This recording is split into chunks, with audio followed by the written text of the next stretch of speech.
Understanding Mobile Device Management, MDM.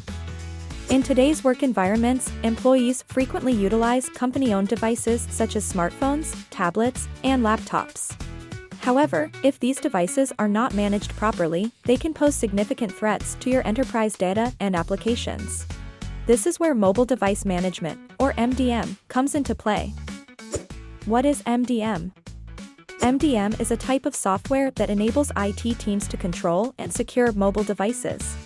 Whether managing company-owned devices or personal devices, MDM allows administrators to set configurations, install updates, and enforce security policies.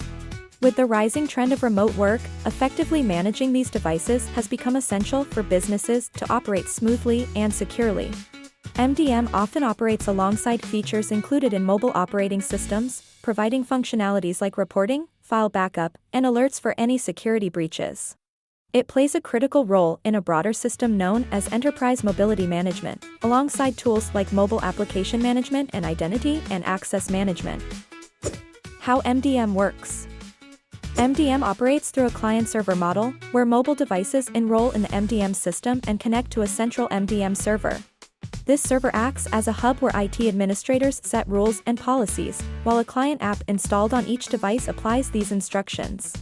This streamlined communication ensures that administrators can manage devices effectively from a central dashboard. Comparing MDM solutions. Organizations can adopt MDM in two ways: through cloud-hosted solutions, which require less maintenance, or via on-premises setups. Each method has its strengths, but choosing the right one depends on the specific needs of the business. MDM is vital for keeping data secure and ensuring employees remain productive, making it an essential tool for modern organizations. Visit our website to learn more. Whatismyip.com